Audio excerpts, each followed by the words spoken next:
it's too hot.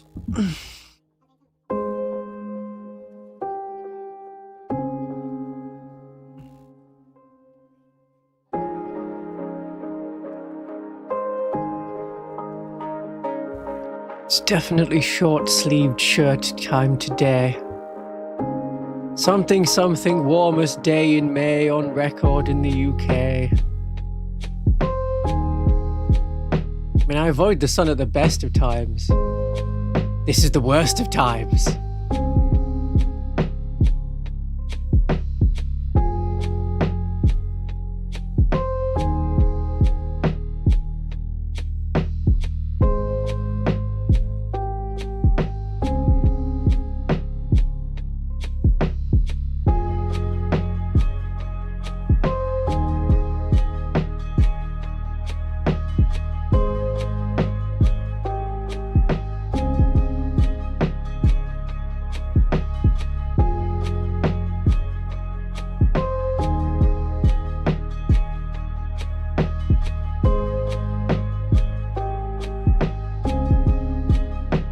I have merch now. You can get merch from the link in the description.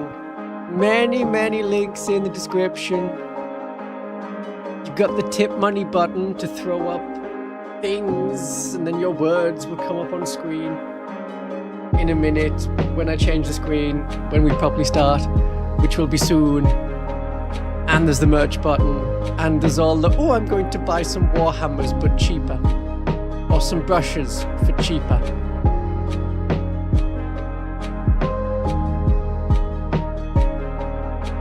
And also like the stream. Thank you for reminding people. Okay, am I upright in posture? Have I got the water? Yes. Gonna need a lot of water.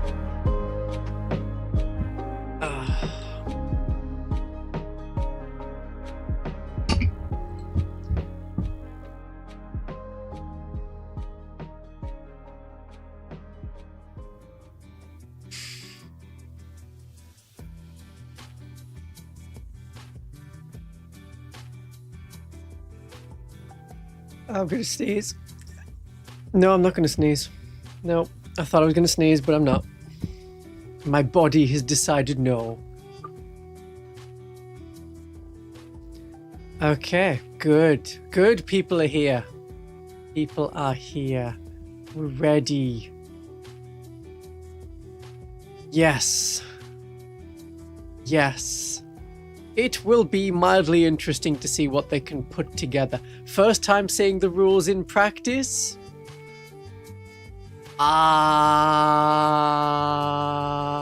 We don't know how good Games Workshop's going to actually be with it. I normally do not watch battles live. It's usually not very interesting unless you're playing it and you're trying to figure out what they're saying to each other and what they're doing. It's like, oh yes, he's moved those pure strains an amount forwards. Don't know why. Maybe it's for a secondary mission. What's the tactic? I guess we'll find out in 15 to 27 minutes when that comes to fruition. I would not be watching this upcoming game unless you were here with me. I would just sit at home in the heat, melting slightly and thinking, you know what?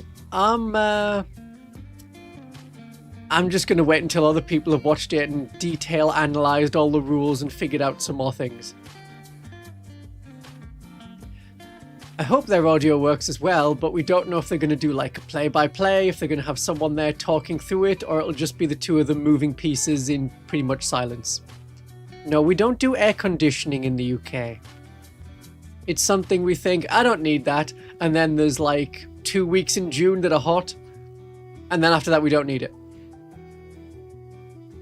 Am I going to be pointing out all their gameplay mistakes? I mean, if I knew the rules, but some of what they're doing is probably going to be just to show off certain things. Like, oh yeah, we're going to make you charge, even though it's stupid to charge, because then we can show off the charge mechanics with a heroic intervention by a fight first unit. Something like that.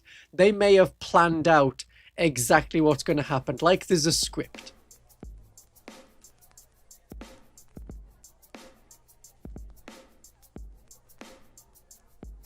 Yeah. So they may have planned everything that's going to happen, and it's all staged. At least this first game may be staged. The armies they're going to be playing are going to be Space Marines against Orcs. So the idea is they're taking the stuff from the starter set and then adding a few more things to make it, I think, 2,000 points? Yeah, to make it 2,000 points. So on the Space Marine side, they're going to have the Captain with the Shield, the Librarian, the Chaplain, an Ancient with a Banner, 10 Intercessors, 5 Vanguard Veterans, 3 Eradicators with Heavy Bolters, a Land Speeder, a Brutalis Dreadnought, a Gladiator Reaper, a Gladiator Lancer, a Lieutenant with Combi Weapon, 5 Terminators, 5 Desolation Marines so they can show off indirect fire, a Ballistus Dreadnought, and a Redemptor Dreadnought. And then on the York side, they're going to have... I'll put this on screen. It's easier. Then you can do reading as well.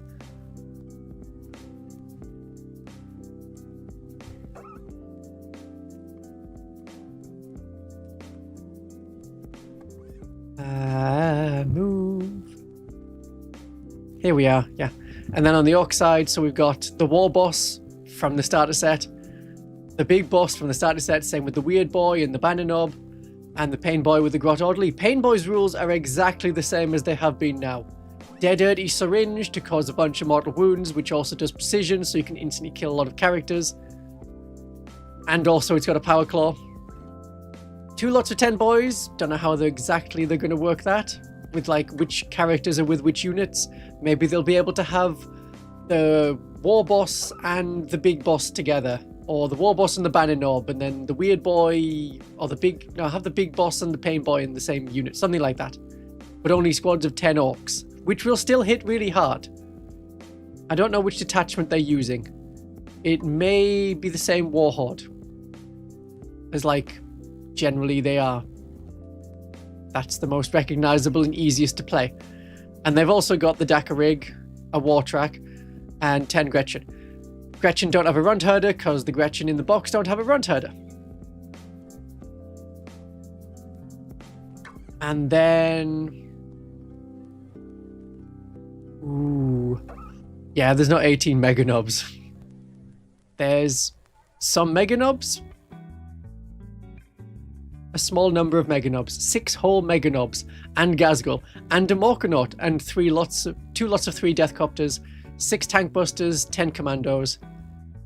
Yeah, so I don't know what they're going to do about the War Track, which may have in its full Codex version a support rule that means it has to be attached to a Warbiker squad.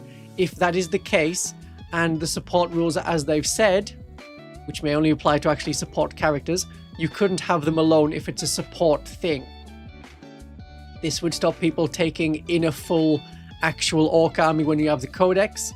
You couldn't have the War Track by itself. You would have to have it in a unit of the new Bikers.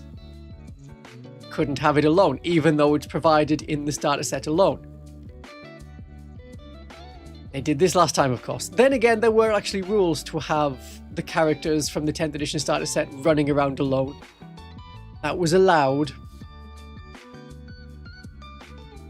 Otherwise, that's going to be an annoyance for people. Oh, here's a War Track. Wait, I used to be able to take these alone in 2nd edition, 3rd edition, all the way through, including in 10th edition. It has rules in 10th edition. It's perfectly fine. It's like D3 plus 1 rocket shots at damage 3. It works. Some missiles.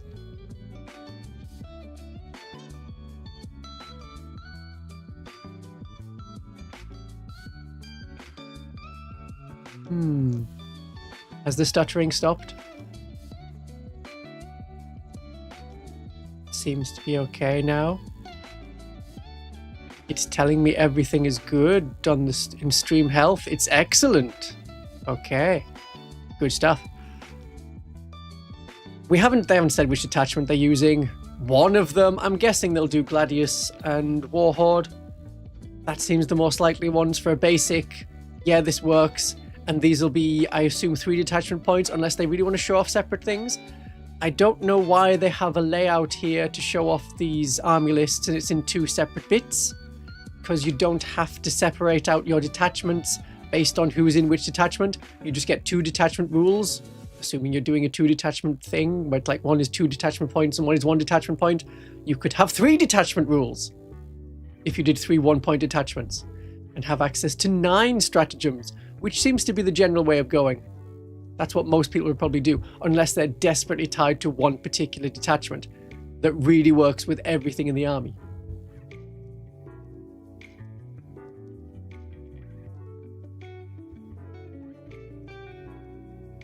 I think most detachments will be 2 detachment points. I'm pretty sure they've said that already, and it wasn't just me assuming so.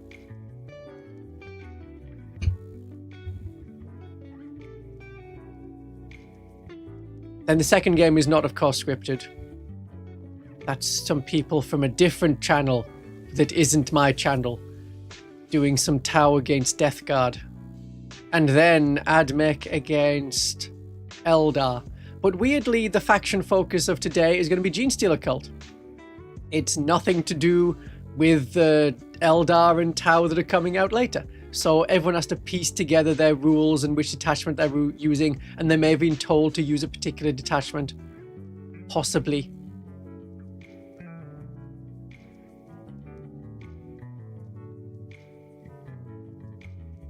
Stompers will be there. I don't know how good they are. Yeah, I think it'll be not a Blood Angel detachment. I think they'll just pick something generic and Space Marine-y to get people started into it, interested in it, essentially. Most are 2 detachment points. They may pick up a separate one, and then people will be like, ah, well, I see. I think in that case we'll be doing some noticing of the rules and then not really caring about what comes out for the Eldar or the Tau. Tau are already out. For the Eldar or one of the other ones that's waiting on. What are we waiting on? Custodes still isn't out. Genestealer Cults today. Eldar. Votan are always neglected. A lot of them. Ooh, that's some monies. Thank you very much for the monies. On behalf of us chatters, thank you for watching this with us, and good morning, good afternoon to you over there, sir. Thank you very much. That is very generous. Now here's the awkward bit where I tell you that I'm not going to watch the whole thing. We're going to watch the start, the first hour, until the Genestealer Cult detachments are revealed. Then I think I'm going to switch over to that. We'll have a chat through that, since we're here. And then I'll go off and make a video out about it. And everyone can understand what happens.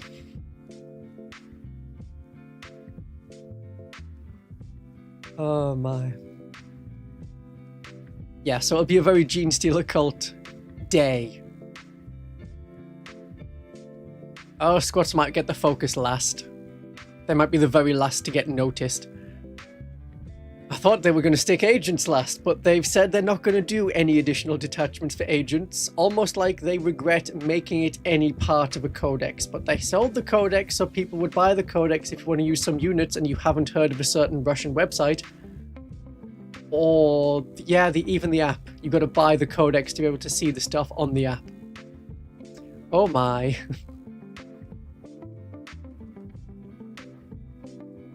Necrons are last. Also forgot about Necrons. That works. So we've got Necrons, Eldar, Genestealer Cult, Votan. And another one. Great. January continues. January at least ended last week. I was planning to get all those videos done in like 1 or 2 week stretch in January, as I did in November for the Battle Sisters. I did all 5 in 5 days, and that went pretty well. Most people actually didn't care much about Hallowed Martyrs, which was odd. But then also, of course, Penitent Host. Not a lot of people cared about Penitent Host. But those videos did well. And so I did like 1 or 2 or 3 at the start of February, and then we got the 11th edition announcement, and doing things about that is also what then meant they were spread out quite a bit, and finding time to play the games to properly test stuff.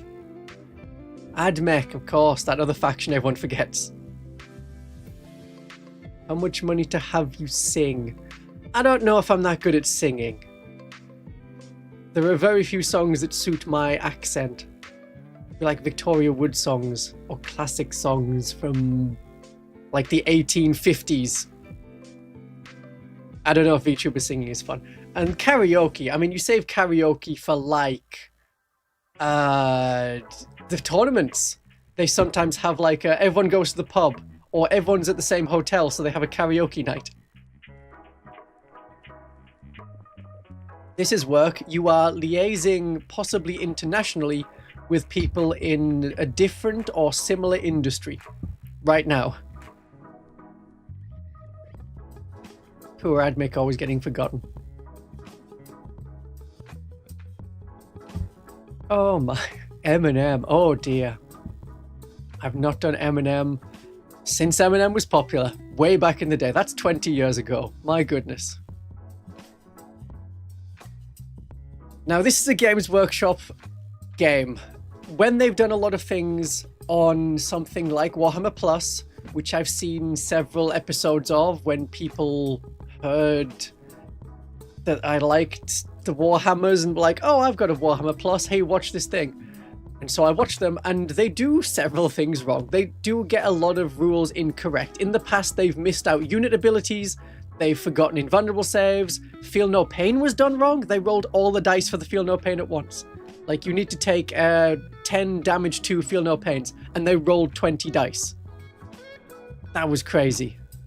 That's so weird. But that's how they did it, so I don't know how they're going to try and make Feel No Pain faster. I don't think they can. I don't think there's any way to make Feel No Pain faster. They've said, oh, the game should be... Okay, there's a few more mechanics to deal with, things like hidden. But they're going to do everything as fast rolling. You roll Feel No Pains as fast as you possibly can. D3 damage, okay, it's 2. Take 2 Feel No Pains on that first model. Okay, that model dies. Next model, okay, that's 1. Take 1 Feel No Pain, they're alive. Next one, they take 3. Oh, it just takes so long. It really drags down the game. Yeah, they're human and they make mistakes, but then they don't have an edit for it. They don't have someone on the side rules checking to say, oh, wait, that's not how that works. Oh, you've forgotten this. A couple of people being there to check it. Yeah, so the problem then is we get rules mistakes in the first public game of 11th edition, so people are going to take the rules that are wrong and talk about them and run with them and try and then talk about it a bit more as if it's real. And we've already had problems like that. They said in an article, oh, you get Lance, which is important because that lets you reroll wound rolls. And it doesn't. It's the same as currently. You get +1 to wound.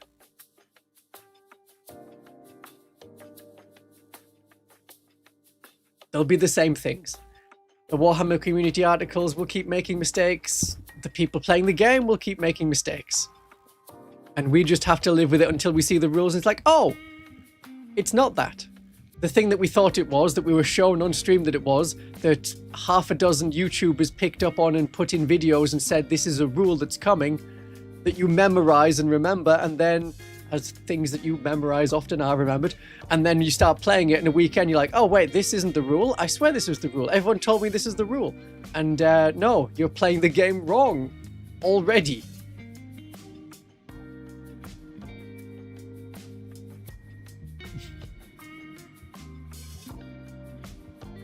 $40K would likely be improved by less rerolls? Maybe, yeah.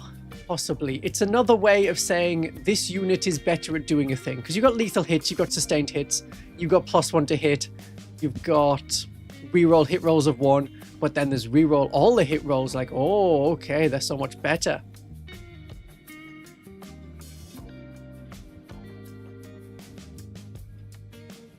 Yes. Oh yeah, we also had the thing where they said it ignored modifiers to hit and wounds if it's a psychic weapon. And then they showed off the psycho rule, and it just ignores hit rolls and ballistic skill and weapon skill modifiers.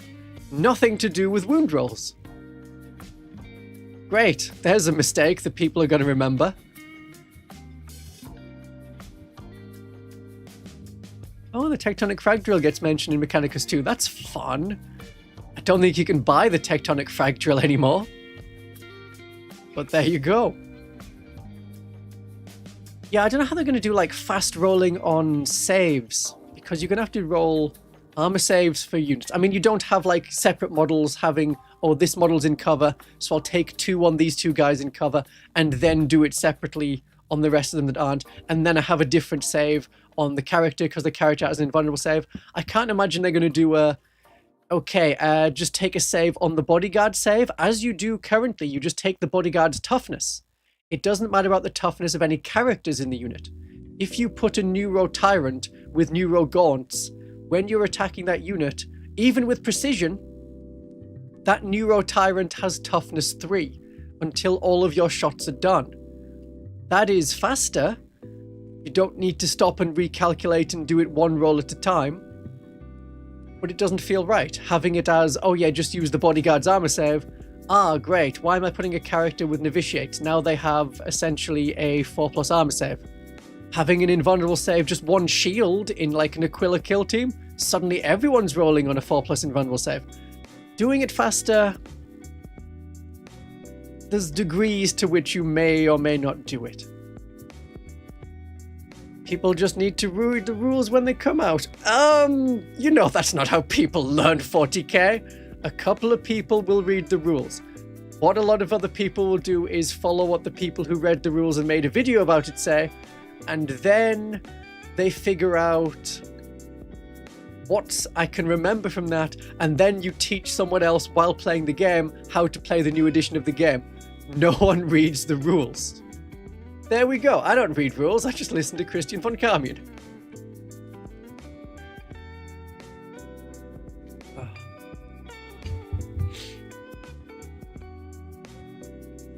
Rules reading comes up occasionally if you need to check something, then you try and guess what Games Workshop meant when they wrote that rule in the first place. It's one of the only game systems where rules as intended really comes up, because otherwise it's a rule. It's obviously there.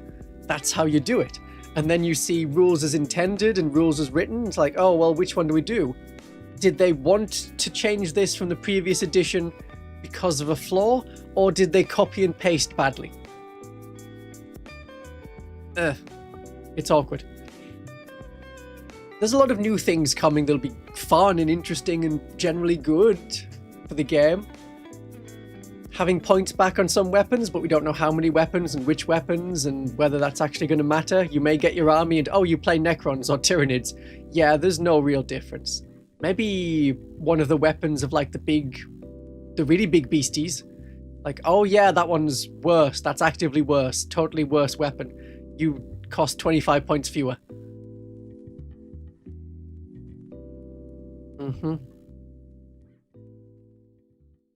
Yeah, rules that, if you have a rules dispute, sometimes you just have to roll a dice. It's only at tournaments where you have a tournament organizer, and even they will get it wrong, because they're trying to make a snap decision.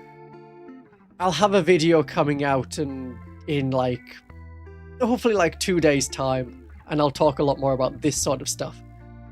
Do I think the Acolyte datasheets will get reconsolidated? I think there will be no changes to the Genestealer Cult until the Codex comes out, and that could be a year or 2 years from now. There we go.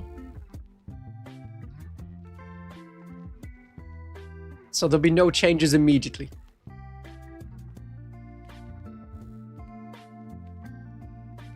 For every 3 Eradicators you can take a multi-melter? Yeah, I don't think that's going to change the points of the multi-melter or not, because that's an obvious, yes, I take this.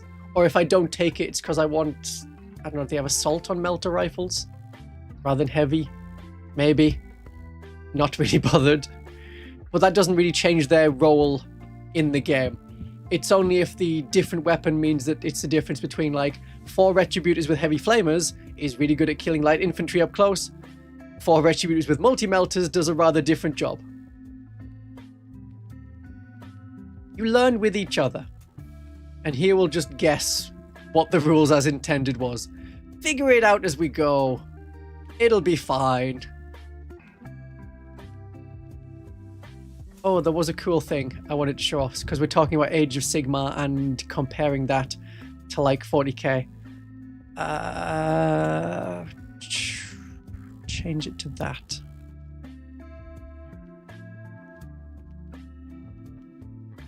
That is a really cool model. Of course, I like it in this form where it's got really nice smoke sensor. Fancy cow feeties. Extra boots. It's like cow boots and it's awkward to walk in because it's high heels.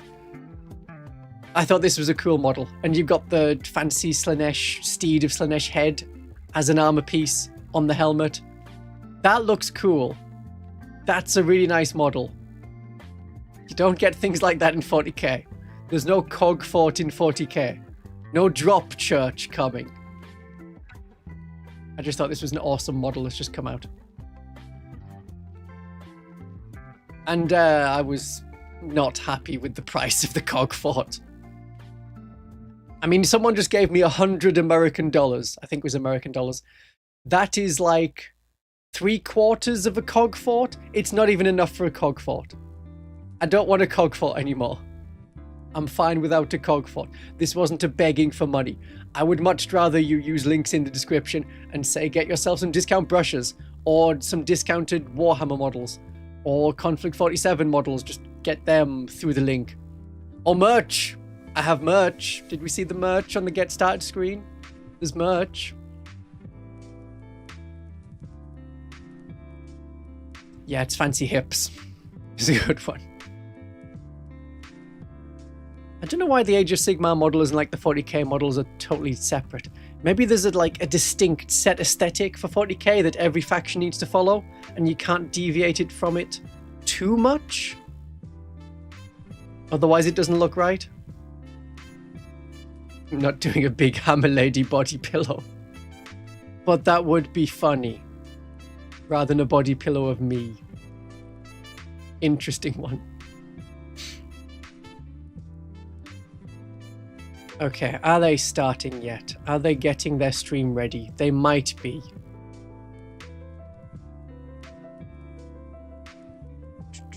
Do we have a link? That's their Twitch link. Are they only doing this on Twitch? Surely they'll do it on YouTube as well.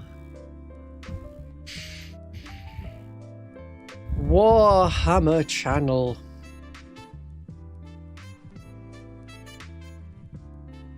Okay, yes. They're also on YouTube, which tends to be a bit more stable than their Twitch.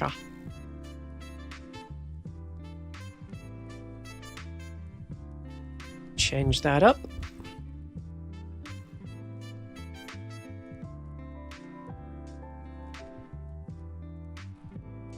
Okay, good.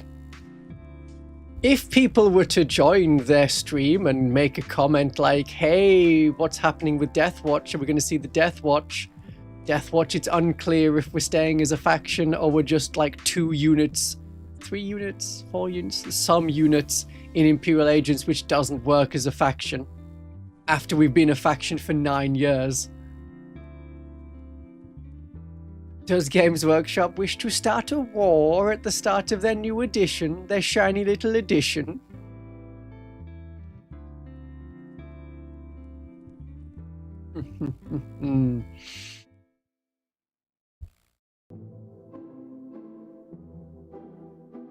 Okay.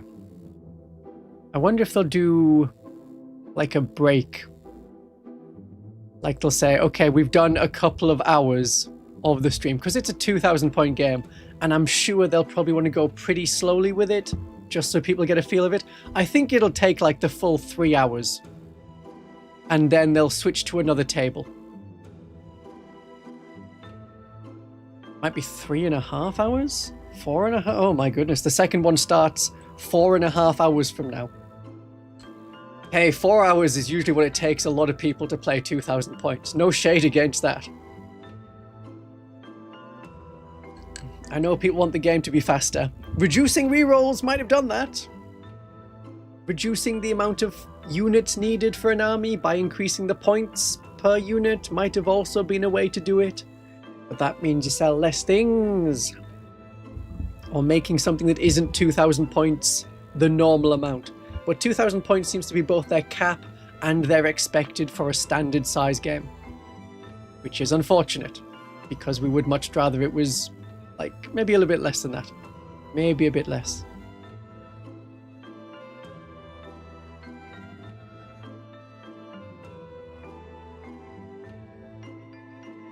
We think Deathwatch veterans are going to stay around.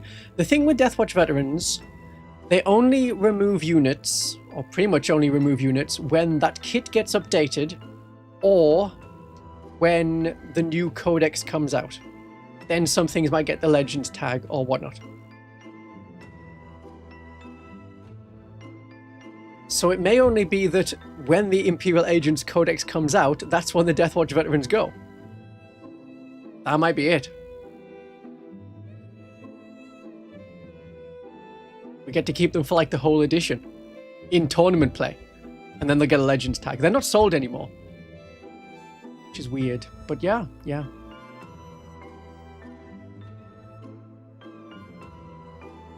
Yeah, letting anyone take a cog fort is a transparent rug pull in the making. I've noticed that. Yes, anyone can have one, everyone buys it, and then give it 6 months and like, oh yeah, no.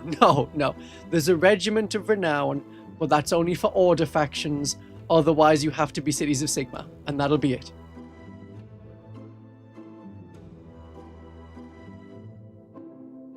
It's Big Hammer Lady, the VTuber mascot. I guess so. Could be. She's on a shirt now, so may as well be. I do look like a stand user. I understand that.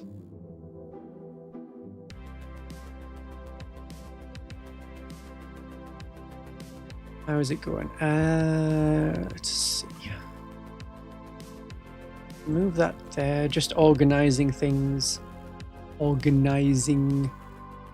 Well, they're late. Hasn't started yet.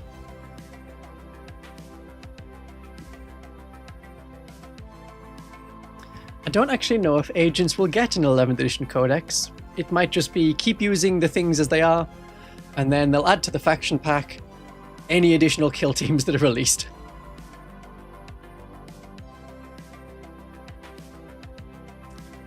Yeah, her standing behind me is how it's posed on the shirt, which you can buy.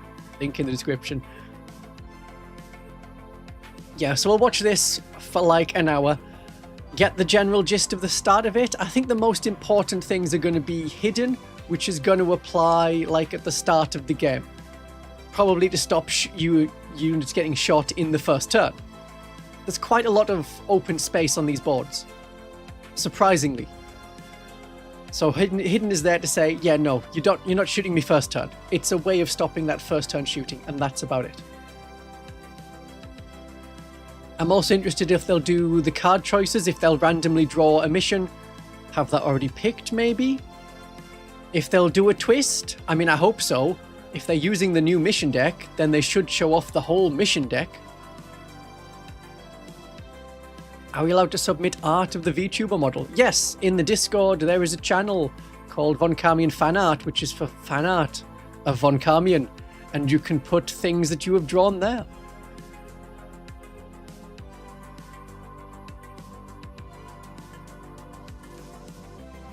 You feel like there'll be a lot to learn for Tau? Well, maybe. It depends how much they interact with the hidden rule. Which they have many ways to interact with the hidden rule, of course. And there'll be ways of saying, hey, there's this really important new rule. We're gonna ignore that now because we're Tau and we do only shooting. Maybe not in the first turn. Oh, it's just a way of saying, okay, we'll extend it. If you can get 24-inch shooting range, you may be able to move out and shoot into the enemy home objective in turn 1. And there's nothing they can do about it. Like, oh hey, I've got line of sight, I'm going to fire indirectly. That's what we saw from the Battle Sister detachment. Seraphim and Exorcist working together. Seraphim spot and the Exorcist shoots. I know we got very excited over +1 to hit from an Exorcist, but there's something for an Exorcist. That's what I like. I'm pretty sure that my army for the Sisters is going to start with the current army I'm using, and then we'll have Army of Faith with that detachment, which I can't even remember the name of. There's something of faith. That's probably what it's called. Where was it? Sisters... Chorus of Condemnation. That sounds right. Yeah, then Sanctified Orators was about the characters. Sacred Champions was possibly a replacement for the Champions of Faith.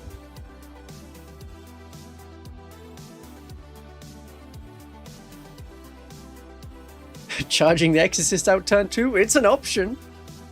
Faith of the Army, good, that's what we can call it.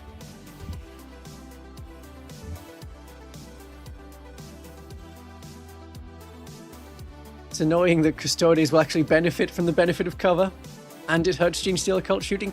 Yeah, for Genestealer Cults, I'm going to play Host of Ascension.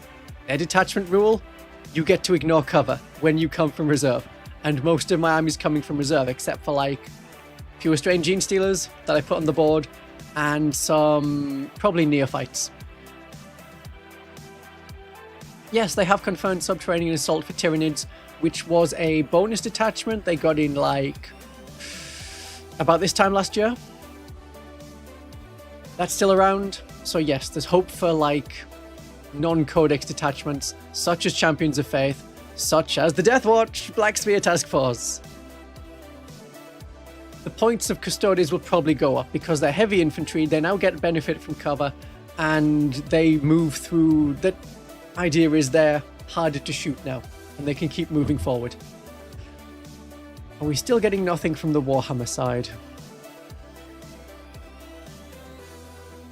Yeah, they're just still consistently starting soon. Oh my. They have a lot of people watching them.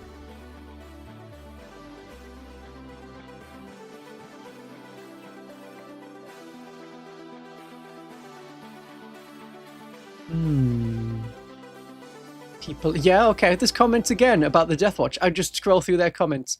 Black Spear Task Force getting updated? What's happening to the Deathwatch? Big question about the Deathwatch. How do they work in 11th edition? Be great if they did some sort of like question and answer where they clearly answered the questions. That's something they really could have done with editing, with someone to look over it. Otherwise it seems like two guys just recorded a video together and then immediately hit upload. And they're rewriting W with writing, but yeah, they're rewriting the rules again. Hey, wait until it launches. A week after that, there'll be a patch. And then they'll say, okay, no, actually, the 1st of August is the official launch of the game. Let me just fix all this stuff and maybe provide a update to say, hey, if you bought the book, there's an extra thing to say what the correct rules will be.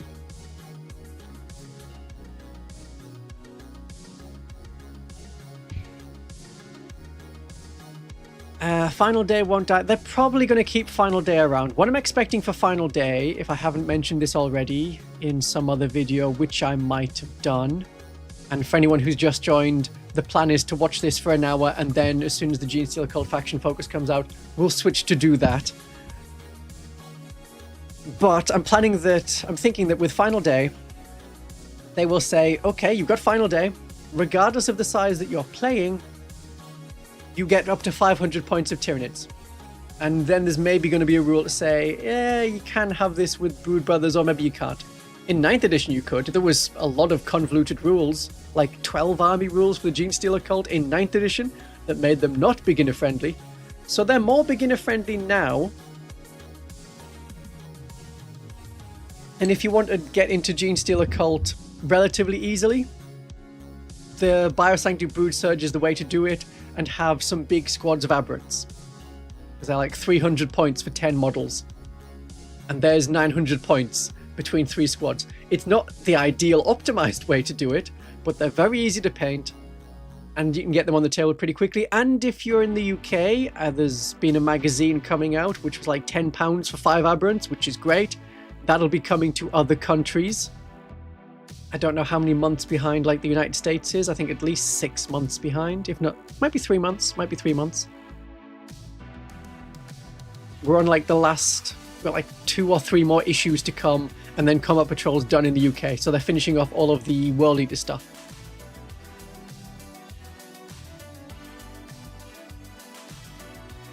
I'll help people to learn how to play them in the next edition. And that'll just constantly get revised as new rules come out and the rules changed.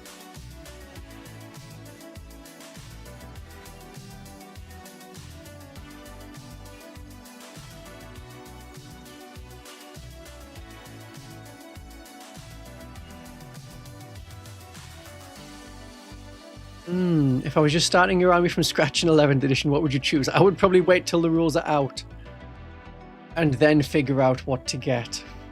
Just the core rules. Then I can say, oh, okay, well, I'm still going to get the ones I liked, but now I can definitely get 2 Exorcists.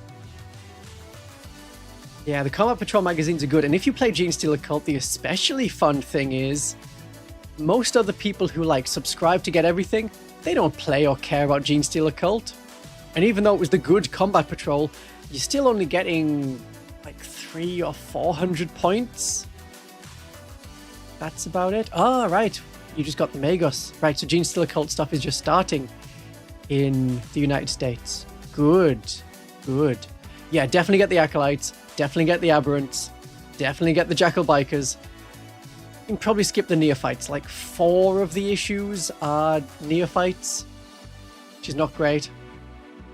And the Rock Grinder or Goliath Truck, it's 2 kits that you've got to get, like spread over 2 different issues.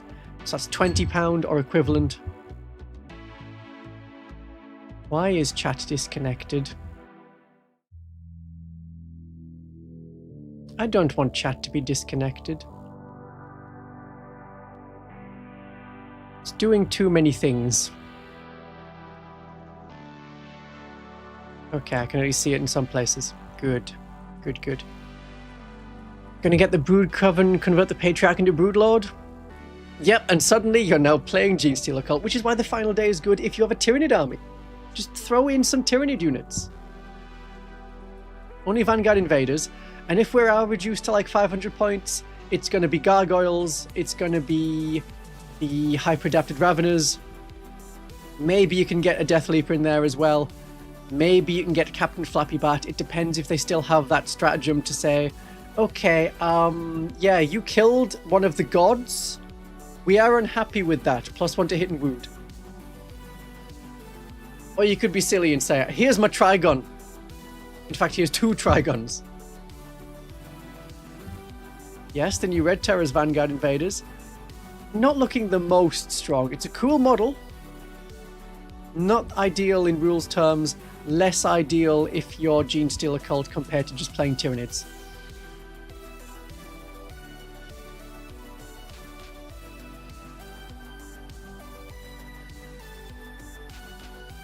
Still not starting their things.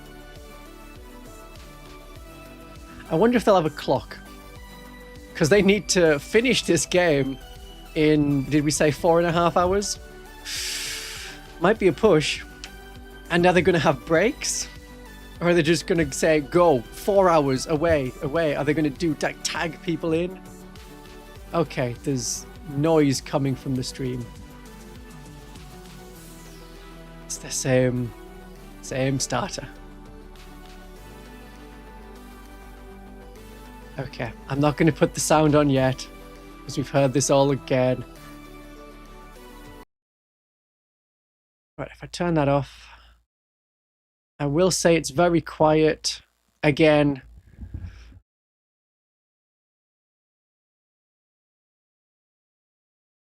Yeah, their sound is bad. Just letting you know. So I'm getting things ready to increase. I'm putting them on max volume now.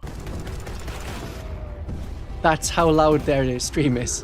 That's maximum volume. We're not going to be able to hear much. I've muted the background sound, so we haven't got any background music. There's only going to be me and them. This is as loud as they get.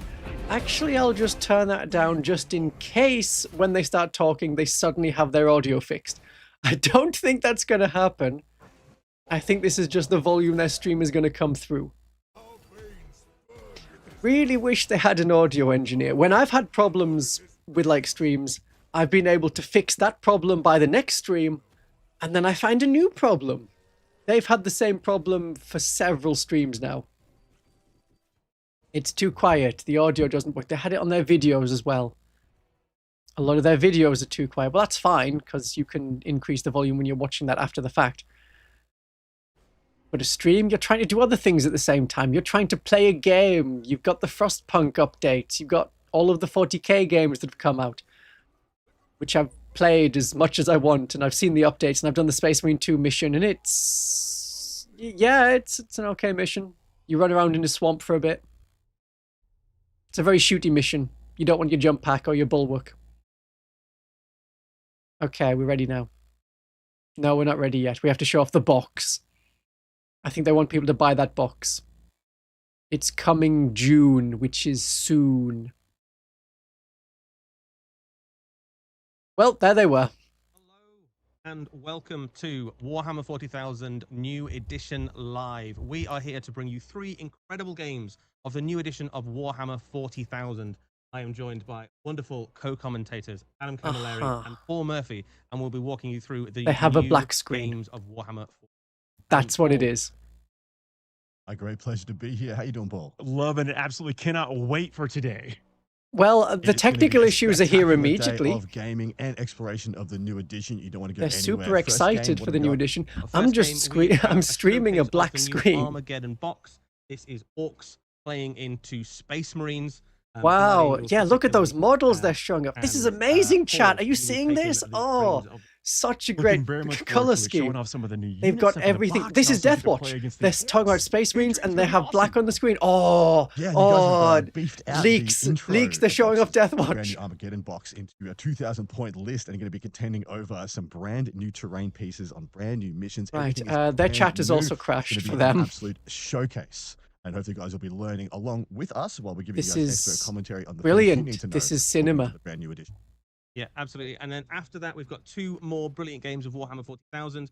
We've got the Community Champions Clash. Well, I'm looking forward to watching a black screen for the next hour. But with 2 very different players. Very different armies. Yeah, we've got 6 players, 6 unique we're factions. back on. The second game is going to be Tau versus Death Guard. And then there we go. We have visuals now. Lord, we have a showcase for you guys. Did we all see Redacted? That occurred just in November. That is Liam VSL versus Richard Siegler playing the revamped versions of the championship list. Okay, they've got it working. They've got it working. Yeah, so quite similar list to what they had in championship finals, but tweaked a little bit. So they've mentioned all the things they've said in the article, that there's going to be 3 games. One's a rematch of the championship. One's a starter thing, which we're going to start with, of the Armageddon set. And then there's a community clash. So maybe they're going to do voiceover for their own whole live stream. That third game of the day is going to be an absolute great showcase. Nothing particularly special coming through. Absolutely putting the new edition through. Yeah, what a showcase to end off what maybe some people's experience with current edition moving into. I never liked those headsets. They're only over one ear.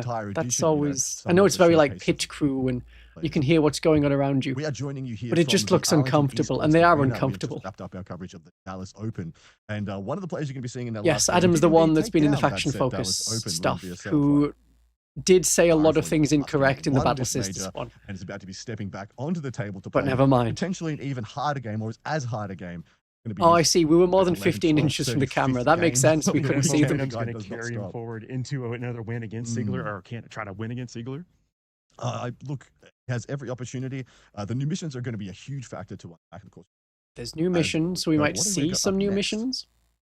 Yeah, so absolutely. We've got Paul playing into Orcs. So, Paul, you've got the Space Marines from the Armageddon box. You're obviously a renowned Blood Angel player. Okay, so when they're saying, hey, it's Paul against how are you feeling about taking Adam? Space Marines into this new playing the first? Are they saying like, hey, it's these 2 people? Or Adrian? Adrian's going to have the Orcs. A lot of damage against the Orcs. Looking forward to kind of tearing into them. So is this guy going to have to get up from his chair and go somewhere else and go play? Are we going to watch him go all the way over? Of course, exclamation point new 40K will give you a huge amount of links of a great amount of information. And they say exclamation make. All right, so it's a Twitch thing probably. I will tell you about all of today's coverage so you don't miss. Yeah, why are they using headsets with a microphone attached when they have desk mics in front of them? Right, so could it be they foresee some audio issues? Yeah. How you feeling about if it's pre-recorded, that kind of sucks. Because then they're talking about, hey, aren't you looking forward to playing that? And then we cut to him in a completely different place, already playing it. Against a great player in Adrian. Going to see how these new rules collide with each other. New mission types, new formats, new terrain. Yes, everyone needs to have 2 or 3 microphones. They probably have like a suit mic, something attached to their shirt as a 3rd microphone. I want to use that new land speeder. Ooh, good choice. I see. He's going to run back and forth between the table to play, and then back to the desk to give commentary on what he's just done, and then back and forth. A unit as old as the game, almost, brand new coming out in that first. Is there anything you're You're particularly getting worried 3 about? starter sets immediately. Why yes, would you all the do orcs. that? All the It's got Gazgul. Well, you saw in the trailer that very impressive weird boy, and then of course we will be joined by Gazgul Thraka, which is never an easy thing to overturn. Okay, yeah, I mean, Gazgul's a good mix of stuff. annoying, I think it's worth saying that well, that's partly down to Makari. Together is to give you And you can get rid of Makari by saying, I throw grenades get at you, involved. when there's just like Makari and Look at Gazgul those. left. And if they take we're not necessarily Makari out, then suggesting you've got rid of the Makari. absolute most If they put the sensitive wounds on decisions Gazgul, that because force both us to do Gazgul and ways. Makari are characters, One of you've the cool wounded things about the Gazgul, Armageddon box all is the rest of the wounds will knowledge go on Gazgul, portal. which will leave Makari at the end, which is probably the fun way to do On it. the last 2 as well. I don't know, how, if you're an Orc player, which way I around think do you do really it? You gives take wounds on incredible starting Gazgul, or do you point. In always addition put to it a on lot of Makari? really important support regardless. characters that, of course, work Even if he's gonna die. in this construction now. So speaking of support, that's one of the things with the captain, Yes. with some intercessors, see how that all plays out. Okay.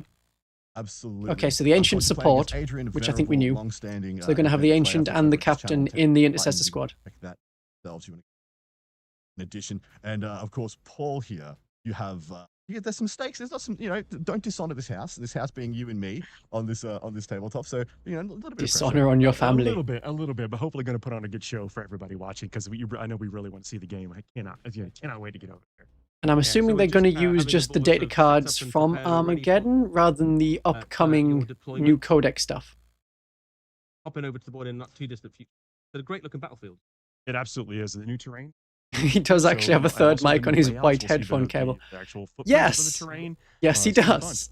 Indeed. Of course, we're joining here from Arlington, but where are you viewing us from? It can't be Sound Paul and off in Adam. chat They've where announced it you're as gonna be Paul and Adrian. built in. WB just tipped 10 funny how I lose monies every time I watch a Von Carmian stream. Thank you, Wenbin Tan. In anticipation. I I think appreciate we your showcased monies as obviously a lot of always. the new rules. You can use the Ko-fi link in the description to have your comment pop up yes, like familiar, this, and then I'll right. read it out. And over on the Warhammer community website, so some people have already seen a rule that maybe has gone, oh, that sounds like it popped pretty well in my I wonder if they're going to start the game anytime soon. feverishly hobbying away at Could not be a better time to start a new hobby challenge, get a new force or an army or a faction you've always wanted to collect, or a new dynamic and expanding existing one. Of course, there's going to be so many. We've been absolutely spoiled in the last kind of 3 to 6 months with new units coming for so many new armies. There has I been a don't lot of expect new that to change. units. Sit down, strap in. Just getting the start. Genestealer Cult didn't get a new one. Just weeks casual, ago. Yeah, casual just Wazdaka. picking off the show. Getting ready. I've got about 5,000 points of orcs. What? Well, also on My Armageddon. goodness. Also, of course, yeah, you got there first. Yeah, Indeed. he won the race. What's up next? Are we sending our boy off into battle? I can't wait to get over there. Please send him into battle, in my mind, it's please. like representing the absolute. Unless they forefront of haven't set up the Armageddon, where it table and they've got finally some kicks people off, off screen desperately Blood setting Angels up the there to board. defend against Gazgul Thraka and the Orc. It does In take, addition to where you're depending from, on the we're layout, it excited to can see take or quite some learn time with the to new set things up. additions as well. The We're diagonal really keen to layout know takes longer to what is set up important than to the you squared guys, off what you're layout. excited about. Of the But two now it we've is time seen. to send off our Of valiant course. Blood Angels warrior into battle. Paul, good luck. Wish me luck, everybody. I'm going to need it. I will see y'all on the other side. As Or I maybe jump it's going to back be into the like fray. sometimes where you talk out the entire game over the course of an hour, and then one person is declared victorious. Ready for this game? Let's do it. Okay, there was a lot WB just tipped 3. They shattering. still painting the models. They're still painting. Well, we know they're not painting the terrain. That's suddenly getting loud. Taking a look at forces assembled. And they're commenting over it at the same time. Yeah, that audio balance is great.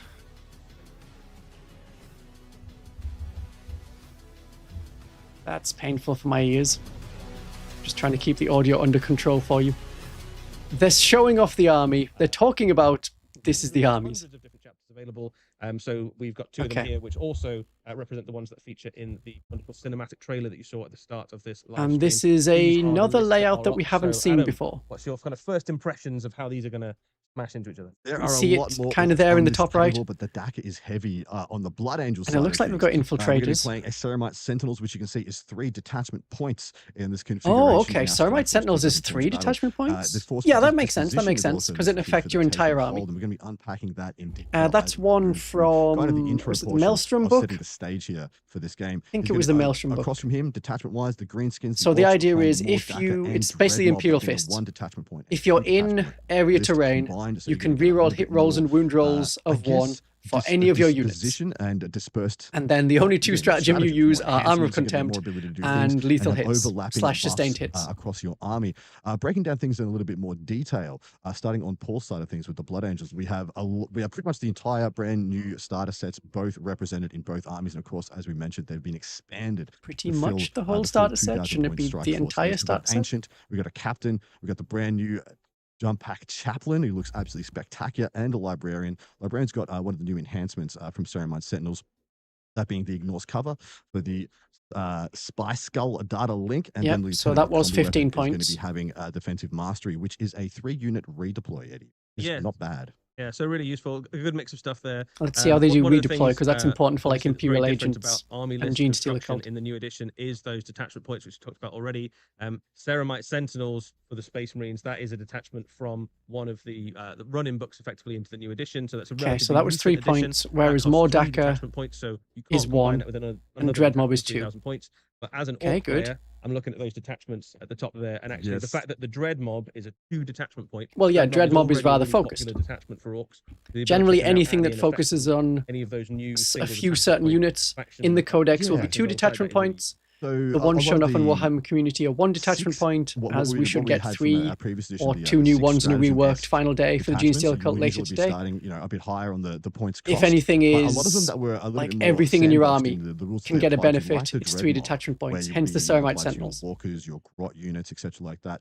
It somewhat constrained people in making or taking as many models as they wanted, making something that's a little bit more robust and has a bit of they haven't really said, okay, we've got this character with this unit, that's how it's going to be. Now that's no longer the case. You can have an auxiliary force you can attach on side your dread mob. Let's say you're taking a lot of Morkanauts, Walkanauts, rot bits and pieces, and you can also attach a bunch of other. I'll move to the side a bit, because then well. we can actually see the gameplay, which is happening down in the corner.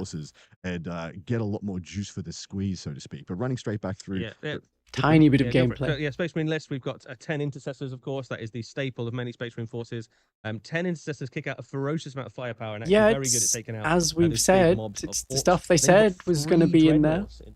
2 Ballistus Dreadnought. Oh, sorry, a Ballistus Dreadnought, a Brutalis Dreadnought, and I can't read the stuff that's in red though. Oh, that's the enhancements. Highlanders of Dreadnought, so one of each of them. That's going to be really. So on the orc side, you've got the Commandos, the Meganobs, and the Tank Busters all have an enhancement. I hear the dead shiny shooters is going to be attached to the Desolators in this configuration. Paul's given us some insights over there. One of the things you also notice when you start building your own list of 11th edition, a little bit of insight into how things are going to work. You'll actually now be listing what character is joined to what unit on your list. We haven't done that in this, just for the ease of learning. Are they deploying units at the moment? I think that's all they're doing. As we know, and working towards where we're going to be pretty soon. I think they're trying to set it up to match. It's going to be really cool in this game as well. Getting the map fast against non-monster vehicles is going to be great against the greenskins. And then we have the Gladiator Lancer, Gladiator Reaper, the Redemptor, as you said, single land speeder, 5 Terminators. They're talking to each other, but the brand new don't know what they're saying. So really excited to get my hands on that unit. Yeah, so quite a lot of armored stuff in this list. So basically, taking the Armageddon box that's provided the bulk of the infantry to this force, and then pointing at a ruin mix of the Space Marine. I don't know why. Infiltrators still seem to be all-round Space Marine list. Very similar. I'd say this is probably typical of a kind of Codex compliant Space Marine force. Obviously, the other way you can take the Armageddon box. I mean, they're set up in no man's land as infiltrators. Blood Angel-y side of things. I assume that we got the Commandos in the top right. What we tried to do here is show a more representative Codex Space Marine chapter that could be used by almost any. Indeed, and of course, as you could expect, this isn't. Eldar and Admech. That was never going to be the first game. That was what is scheduled. A wide selection of units in order to game. showcase as many new rules. Yeah, that's the third game. Eldar and Admech is the third game, which starts at 11:30 p.m. in Britain. I'm not going to watch that, especially if it's like this, where I can't actually see the game. Got the brand new, and they're not really telling us much about the rules. first two being the Bannernob and the big boss, and we got Gazgul, Mag-Uk Thraka himself here on Armageddon, Pain Boy, War Boss, and a Weird Boy with the. They have Blood Angels that are not actually Blood Angels. They're just red Space Marines. So I don't know why they've got hyphen Blood Angels. There's no Blood Angels units, are there? One of my most favorite miniatures that they brought out. No, those are just generic 2x3 Death Copters, one of which is starting in reserve. Space Marines. 10 Commandos with dead shiny shooters, in addition to the 6 Meganobs and Tank Busters. That is going to give them. They've said it's Strike Force. It's one of the new enhancements. So it's 2,000 points at least. And make them a little bit more the sum of their parts. When they did the Q&A, they said the way points work is you play